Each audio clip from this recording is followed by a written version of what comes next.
Hey guys, Eric Daniels here, aka Eric the Killhound, and like I said, um, the next gun after the AK is going to be the M1 Carbine. Um, Now, this is going to be pretty easy. I've looked at it, and I'm really tempted right now. I would like to do it with the Rap 4 T68. Um, I took one of my M16 airsoft guns, and because Rap 4's T68 is the same size as an M16, and that one is too, I took it and I sized it to this, and they are both identical. Um, I just think it'd be really cool, and it looked really realistic. I mean, almost identical. Um, to have a clip-fed M1 carbine. Um, Now, I'd have to take off the hand grip. That's not really such a big deal. Um, Especially because that hand grip, I believe, is detachable and replaceable by a couple other things that Revform makes. Um, and maybe even uses actual M16 replacements for it, like hand grips and such. Anyways, so I'm thinking about that. I'm also thinking a 98 Custom or anything like that. Really, I think this gun's going to be pretty easy because Angler's already made one. So I can kind of look at his designs, and build one around that. Because I do like how his looks.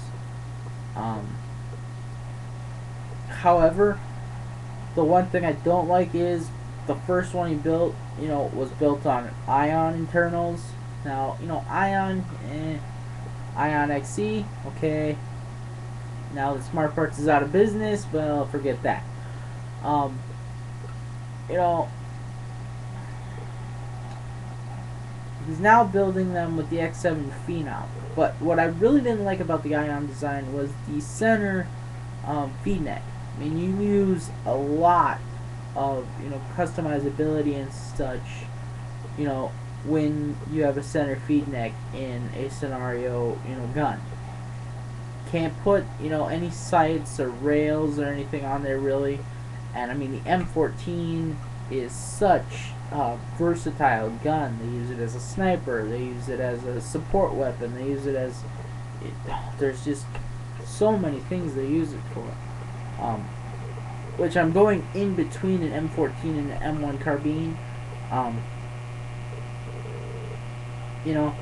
I have a couple other World War II, World War II and earlier rifles that I'm planning to build, which are actually going to be full-on bolt-action rifles. Anyways, so I'm kind of going in between with this one, whether I want an M14 or an M1. They're really pretty close. They can kind of be called the same thing. And, what I'm thinking is, M1's, World War II, M14 is Vietnam, and still used today as a sniper rifle sometimes. Um, Anyways, so this one's going to be pretty easy, other than I don't have the top receiver cover yet, which isn't a terribly big deal. I found it on a couple places on eBay, a couple other places, but anyways, what's really nice about this gun is how wide and open the cavity for the barrel and everything is. Very easily can fit a paintball barrel in there. Can fit it in there super easy. And it also how deep it is makes it very nice for I don't have to worry about spacing or anything when I do get the top receiver. It'll fit in there nice and easy.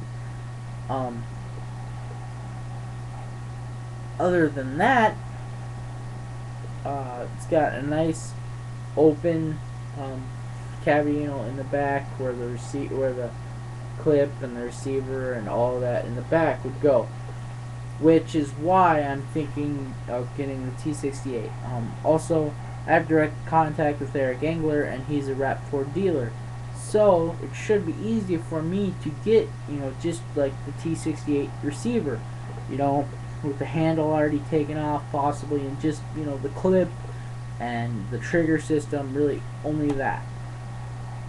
And then, just get a regular barrel that would fit on the RAP4 and outfit all that. Should be very easy. And then, I'd have an amazing scenario marker that also, is clip fed, so I could use it. I would lower my paint usage.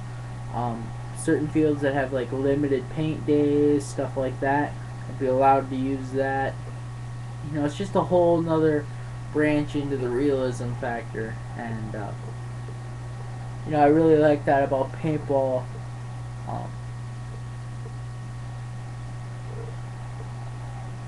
Just that it's so versatile, and there's so many different things you can do, and you can really enjoy doing it. If you haven't already seen my first M1 Carbine, it's, I'll admit, very cheaply put together, even though it does look amazing for a paintball gun to be turned into something like that for a first try. Okay, yeah. This is going to be a huge step above that. So are the next few customs that I have. I mean, now it's going to be a huge step up just because I'm using wooden stocks, actual stocks, not an old airsoft stock from some old airsoft gun. Anyways, so this is the M1 Carbine or M14. I do have, the M1 Carbine with the fuel loader and everything in it. So I'm thinking M14 style, which, like I said, they're so close that, it's going to come down to the last minute thing, what do I really want to do, or do I just want to leave it as like a stock M14 that would be, basically an M1 Carbine. Other than the fact that the M14 is 30-06 and the M1 Carbine is 30 caliber. Anyways, next up will be the German Kar 98.